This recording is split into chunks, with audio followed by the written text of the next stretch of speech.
ನಮಸ್ತೆ ಮಕ್ಕಳೇ, ನಿಮಗೆಲ್ಲರಿಗೂ ಇಂದಿನ ತರಗತಿಗೆ ಸ್ವಾಗತಿಸುತ್ತೇನೆ. ನಿಮಗೆಲ್ಲರಿಗೂ ಹಾಡು ಇಷ್ಟ ಅಲ್ವಾ ಮಕ್ಕಳೇ? ಆದರೆ ಇಂದಿನ ತರಗತಿಯನ್ನು ನಾವೊಂದು ಹಾಡಿನ ಮೂಲಕ ಪ್ರಾರಂಭಿಸೋಣ. ಎಲ್ಲರೂ ನನ್ನ ಜೊತೆ ಹಾಡನ್ನು ಹಾಡುತ್ತೀರಾ? ಸರಿ, ಹಾಗಾದರೆ ನಾವೀಗ ಹಾಡನ್ನು ಹಾಡೋಣ. ತೋಟಕ್ಕೆ ಹೋಗೋ ತಿಮ್ಮಣ್ಣ, ತಾಜಾ ಹಣ್ಣನ್ನು ತಾರಣ್ಣ. ತೋಟಕ್ಕೆ ಹೋಗೋ ತಿಮ್ಮಣ್ಣ, ತಾಜಾ ಹಣ್ಣನ್ನು ತಾರಣ್ಣ. ಮಕ್ಕಳಿಗೆಲ್ಲ ಬೇಕಣ್ಣ, ತರತರ ಹಣ್ಣನ್ನು ತಾರಣ್ಣ. ಮಕ್ಕಳಿಗೆಲ್ಲ ಬೇಕಣ್ಣ, ತರತರ ಹಣ್ಣನ್ನು ತಾರಣ್ಣ. ತೋಟಕ್ಕೆ ಹೋಗೋ ತಿಮ್ಮಣ್ಣ, ತಾಜಾ ಹಣ್ಣನ್ನು ತಾರಣ್ಣ. ಮಕ್ಕಳಿಗೆಲ್ಲ ಬೇಕಣ್ಣ, ತರತರ ಹಣ್ಣನ್ನು ತಾರಣ್ಣ. ಮಾವಿನ ಹಣ್ಣು, ಬಾಳೆಯ ಹಣ್ಣು, ಹಲಸಿನ ಹಣ್ಣು, ಕಿತ್ತಳೆ ಹಣ್ಣು. ಮಾವಿನ ಹಣ್ಣು, ಬಾಳೆಯ ಹಣ್ಣು, ಹಲಸಿನ ಹಣ್ಣು, ಕಿತ್ತಳೆ ಹಣ್ಣು. ಅನಾನಸು, ಪಪಾಯಿ, ಪೇರಳೆ ಹಣ್ಣು. ಮರೆಯದೆ ತಾರೋ ಚಿಕ್ಕು ಹಣ್ಣು. ಅನಾನಸು, ಪಪಾಯಿ, ಪೇರಳೆ ಹಣ್ಣು. ಮರೆಯದೆ ತಾರೋ ಚಿಕ್ಕು ಹಣ್ಣು.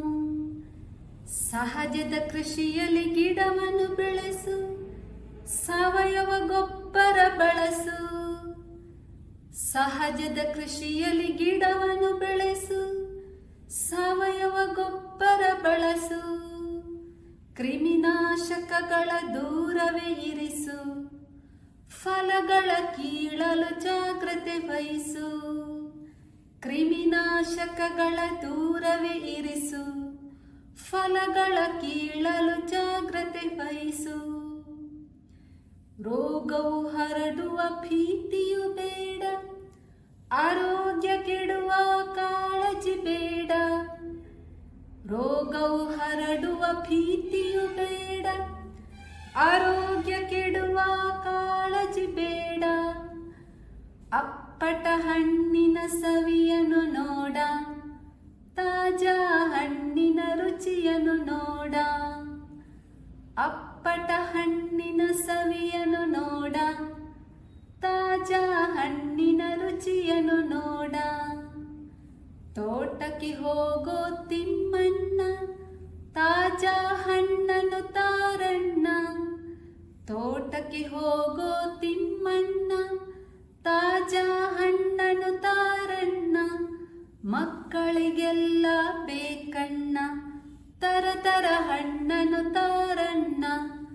ಮಕ್ಕಳಿಗೆಲ್ಲ ಬೇಕಣ್ಣ, ತರತರ ಹಣ್ಣನ್ನು ತಾರಣ್ಣ.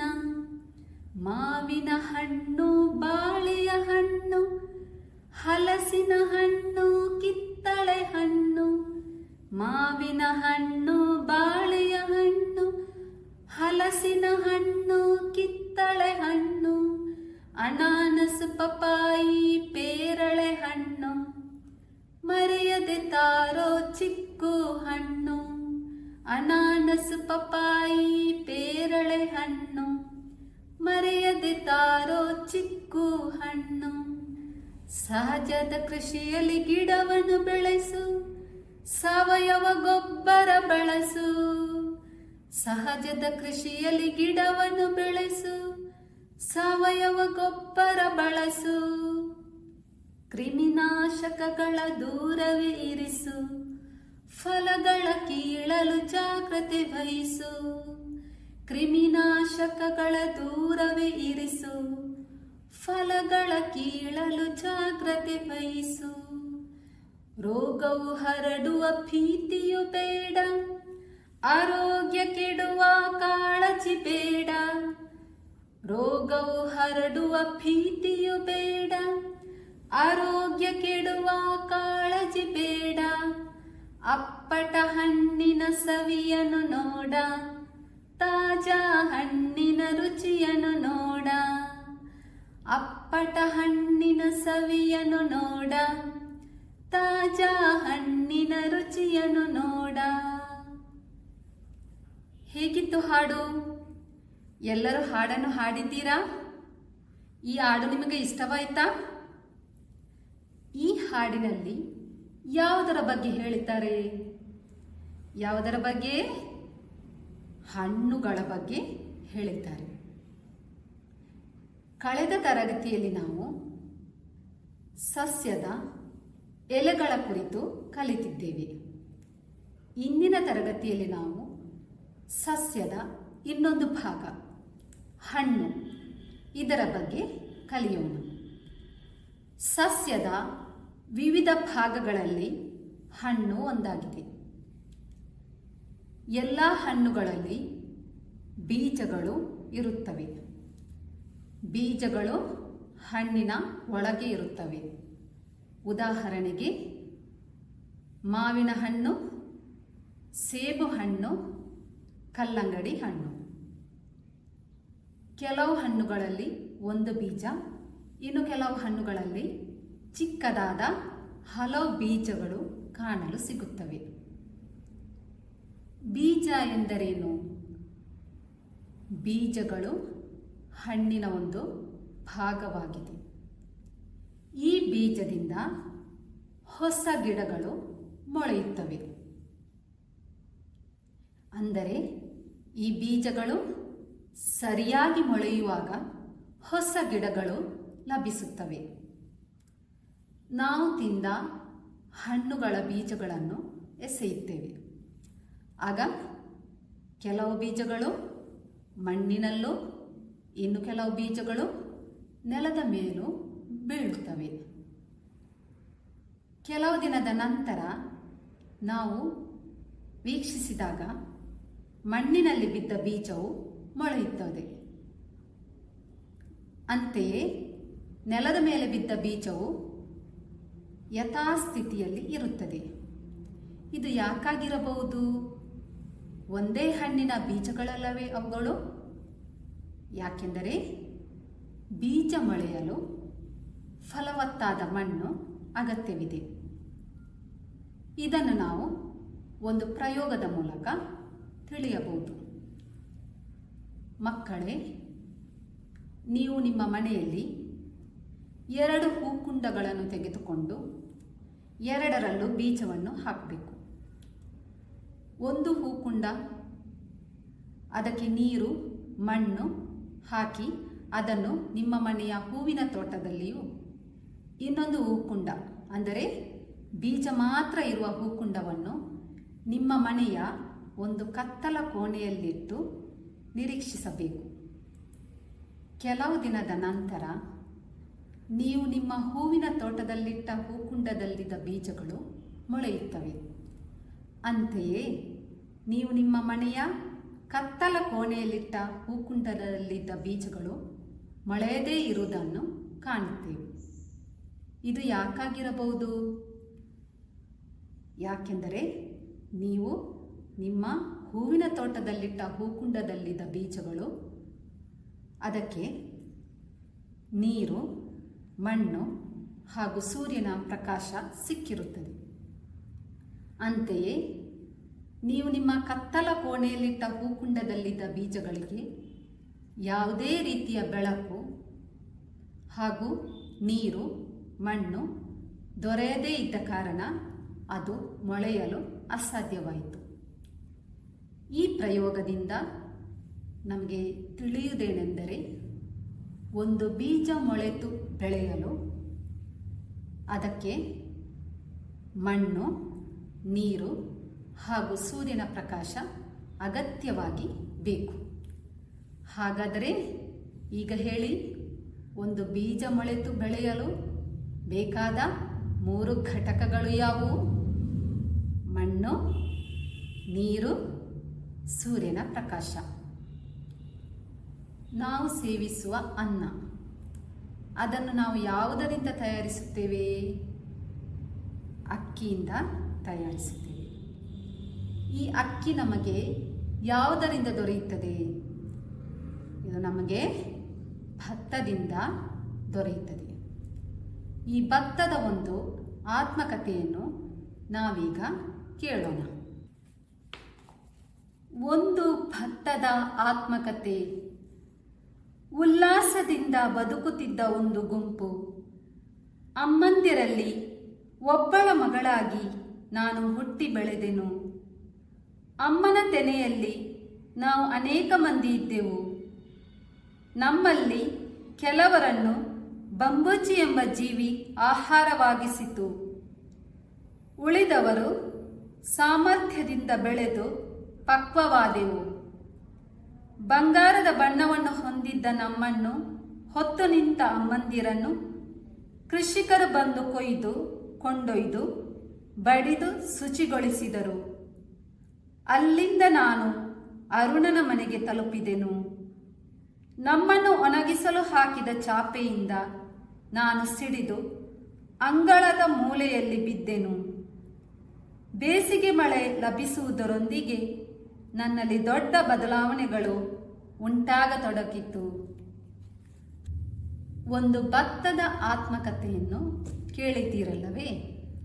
ಒಂದು ಭತ್ತ ಮೊಳೆಯುವಾಗ ಯಾವೆಲ್ಲ ಬದಲಾವಣೆಗಳು ಉಂಟಾಗಿರಬಹುದು? ಮಕ್ಕಳೇ, ನಿಮಗೆ ನಾನೊಂದು ಪ್ರಶ್ನೆ ಕೇಳುತ್ತೇನೆ.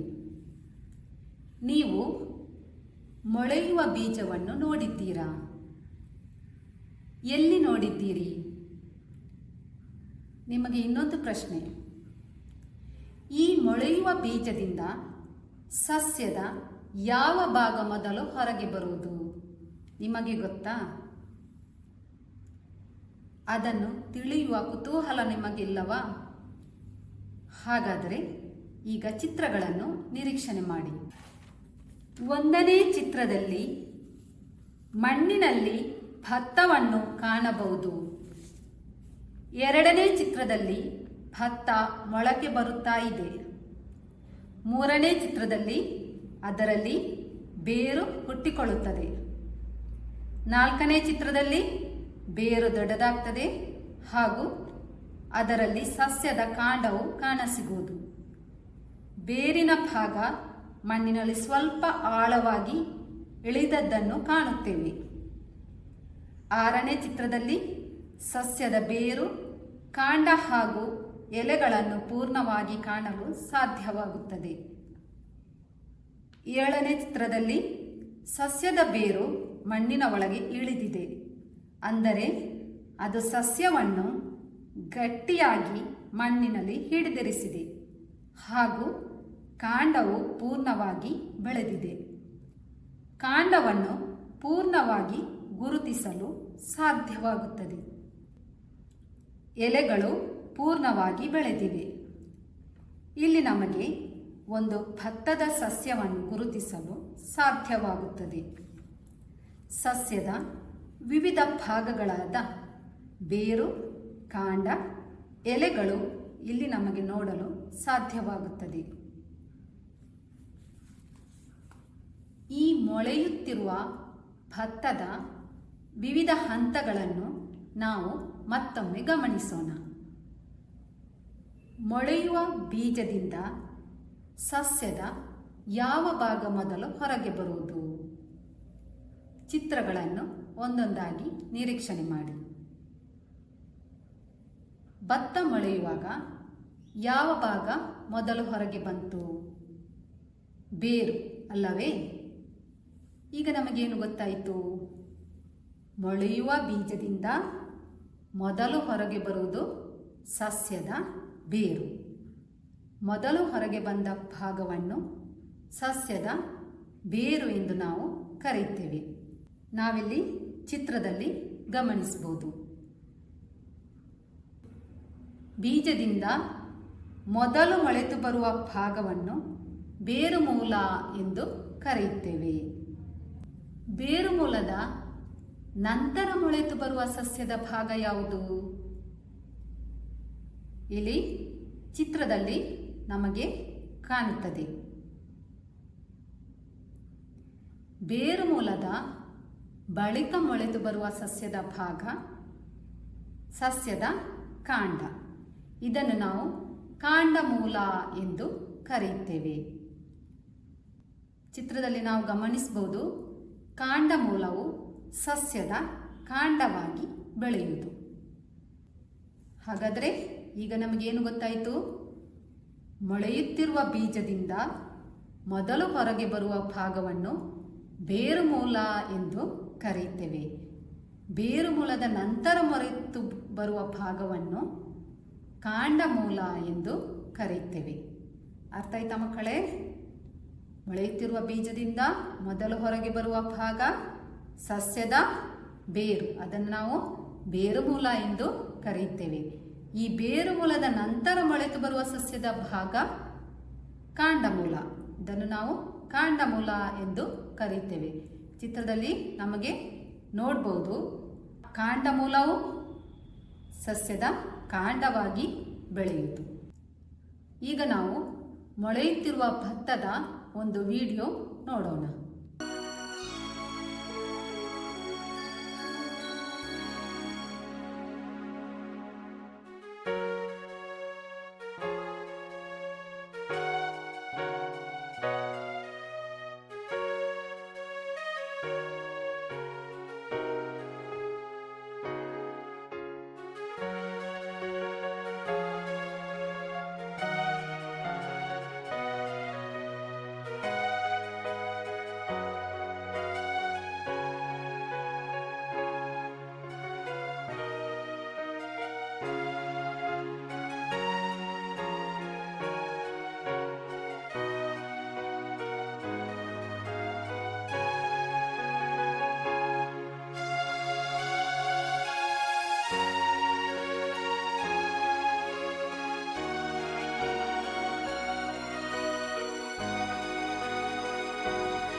ಮೊಳೆಯುತ್ತಿರುವ ಭತ್ತದ ವಿವಿಧ ಹಂತಗಳನ್ನು ನಿರೀಕ್ಷಣೆ ಮಾಡಿದ್ದೇವೆ. ಈಗ ಮೊಳೆಯುತ್ತಿರುವ ಅಲಸಂದೆ ಬೀಜದ ವಿವಿಧ ಹಂತಗಳನ್ನು ನಿರೀಕ್ಷಣೆ ಮಾಡೋಣ. ಚಿತ್ರಗಳನ್ನು ನೋಡಿ. ಒಂದನೇ ಚಿತ್ರ, ಅಲಸಂದೆ ಬೀಜ ಮೊಳಕೆ ಬಂದಿದೆ. ಎರಡನೇ ಚಿತ್ರ ನೋಡಿ. ಮೂರನೇ ಚಿತ್ರ ನೋಡಿ. ಮೊದಲು ಮೊಳಕೆ ಬಂದ ಭಾಗ ಸಸ್ಯದ ಬೇರು, ಇದನ್ನು ಬೇರುಮೂಲ ಎಂದು ಕರೆಯುತ್ತೇವೆ. ಬೇರುಮೂಲ ಕೆಳಭಾಗಕ್ಕೆ ಬೆಳೆಯುವುದು. ಇಲ್ಲಿ ನೋಡಿ, ಚಿತ್ರದಲ್ಲಿ ನೋಡಬಹುದು, ಬೇರುಮೂಲದ ನಂತರ ಮೊಳೆತು ಬಂದ ಭಾಗ ಸಸ್ಯದ ಕಾಂಡವಾಗಿ ಬದಲಾಯಿತು. ಇದನ್ನು ಕಾಂಡಮೂಲ ಎಂದು ಕರೆಯುತ್ತೇವೆ. ನಾವು ಮೊಳೆಯುತ್ತಿರುವ ಭತ್ತದ ವಿವಿಧ ಹಂತಗಳನ್ನು ನಿರೀಕ್ಷಣೆ ಮಾಡಿದ್ದೇವೆ ಹಾಗೂ ಮೊಳೆಯುತ್ತಿರುವ ಅಲಸಂಡೆ ಬೀಜದ ವಿವಿಧ ಹಂತಗಳನ್ನು ನಿರೀಕ್ಷಣೆ ಮಾಡಿದ್ದೀವಿ. ಈಗ ನಮಗೆ ಏನು ಗೊತ್ತಾಯಿತು? ಭತ್ತದಿಂದ ಮೊದಲು ಮೊಳೆತು ಬರುವ ಭಾಗ ಬೇರು ಮೂಲ. ಅಲಸಂಡೆ ಬೀಜದಿಂದಲೂ ಮೊದಲು ಮೊಳೆತು ಬರುವ ಭಾಗ ಬೇರು ಮೂಲ. ಬೇರು ಮೂಲದ ನಂತರ ಮೊಳೆತು ಬರುವ ಭಾಗ ಕಾಂಡ ಮೂಲ. ಅದು ಸಸ್ಯದ ಕಾಂಡವಾಗಿ ಬೆಳೆಯಿತು. ಹಾಗೂ ಮೊದಲು ಮೊಳೆತು ಬಂದ ಭಾಗ ಸಸ್ಯದ ಬೇರಾಗಿರ್ತದೆ. ಅದು ಕೆಳಭಾಗಕ್ಕೆ ಬೆಳೆಯುವುದು, ಅಂದರೆ ಅದು ಮಣ್ಣಿನ ಅಡಿಗೆ ಹೋಗುತ್ತದೆ. ಈ ಬೇರು ಮೂಲ ಮತ್ತು ಕಾಂಡ ಮೂಲಗಳನ್ನು ನೀವು ಚಿತ್ರದಲ್ಲಿ ನೋಡಿದ್ದೀರಿ. ಈಗ ಈ ಬೇರು ಮೂಲ ಮತ್ತು ಕಾಂಡ ಮೂಲಗಳು ಮೊಳೆತು ಬರಲು ಅಗತ್ಯವಾದ ಆಹಾರ ಎಲ್ಲಿಂದ ಲಭಿಸಿರಬಹುದು? ಚಿತ್ರದಲ್ಲಿ ಬೇರು ಮೂಲ ಮತ್ತು ಕಾಂಡ ಮೂಲಗಳನ್ನು ನೋಡಿದ್ದೀರಿ. ಇವುಗಳಲ್ಲದೆ ಕಂಡುಬರುವ ಭಾಗ ಯಾವುದು? ಇಲ್ಲಿ ನೋಡಿ, ಮೊಳೆಯುತ್ತಿರುವ ಅಲಸಂಡೆ ಬೀಜದ ಕಾಂಡ ಮೂಲದಲ್ಲಿ ಗಟ್ಟಿಯಾದ ಎಲೆಗಳಂತೆ ಕಂಡುಬರುವ ಭಾಗ ಬೀಜದಳವಾಗಿದೆ. ಬೀಜ ಮೊಳೆಯಲು ಅಗತ್ಯವಾದ ಆಹಾರ ಬೀಜದಳದಲ್ಲಿ ಸಂಗ್ರಹಿಸಲ್ಪಟ್ಟಿರುವುದು. ಗಿಡ ಬೆಳೆಯುವುದಕ್ಕನುಸಾರವಾಗಿ ಈ ಬೀಜದಳ ಮುದುಡಿ ಗಾತ್ರ ಕಡಿಮೆಯಾಗುವುದನ್ನು ನಾವು ನೋಡಬಹುದು. ಬೀಜದಳದಲ್ಲಿರುವ ಆಹಾರವನ್ನು ಗಿಡ ಉಪಯೋಗಿಸುವುದು ಇದಕ್ಕಿರುವ ಕಾರಣ. ಸ್ವತಃ ಆಹಾರವನ್ನು ತಯಾರಿಸುವವರೆಗೆ ಬೀಜದಳದಲ್ಲಿರುವ ಆಹಾರವನ್ನು ಸ್ವೀಕರಿಸಿ ಗಿಡಗಳು ಬೆಳೆಯುತ್ತವೆ. ಈಗ ಅರ್ಥ ಆಯ್ತಾ ಮಕ್ಕಳೇ?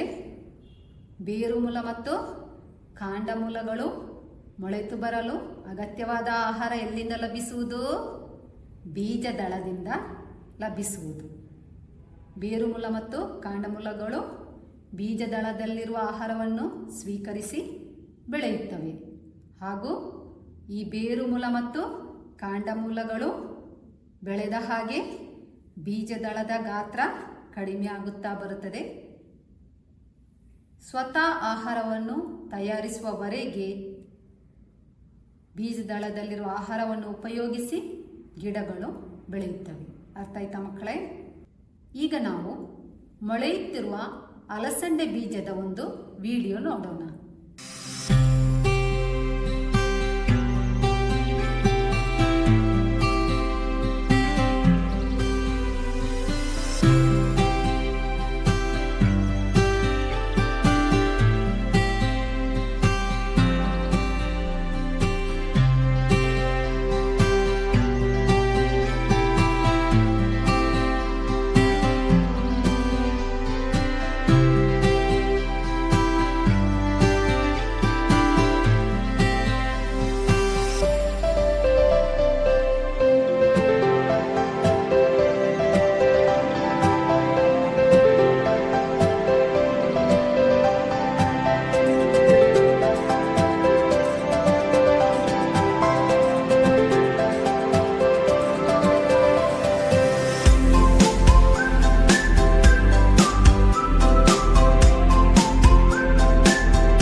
ಈಗ ನಾನು ನಿಮಗೆ ಕೆಲವು ಪ್ರಶ್ನೆಗಳನ್ನು ಕೊಡುತ್ತೇನೆ.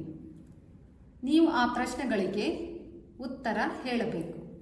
ಬೀಜ ಮೊಳೆತು ಮೊದಲು ಹೊರಗೆ ಬರುವ ಸಸ್ಯದ ಭಾಗ ಯಾವುದು? ಯಾವುದು?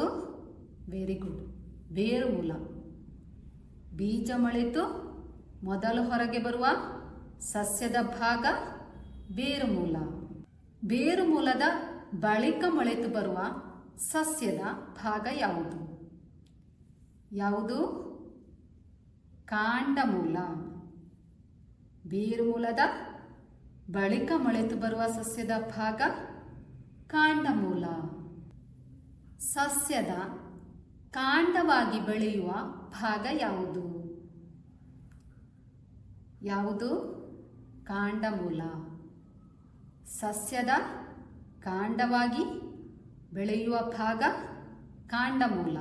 ಸಸ್ಯದ ಬೇರಾಗಿ ಬೆಳೆಯುವ ಭಾಗ ಯಾವುದು? ಯಾವುದು? Very good. ಬೇರುಮೂಲ. ಬೇರುಮೂಲವು ಸಸ್ಯದ ಬೇರಾಗಿ ಬೆಳೆಯುವುದು. ಬೇರುಮೂಲ ಮತ್ತು ಕಾಂಡಮೂಲಗಳು ಮೊಳೆತು ಬರಲು ಅಗತ್ಯವಾದ ಆಹಾರ ಎಲ್ಲಿಂದ ದೊರೆಯುವುದು? ಎಲ್ಲಿಂದ? Very good. ಬೀಜದಳದಿಂದ ದೊರೆಯುವುದು.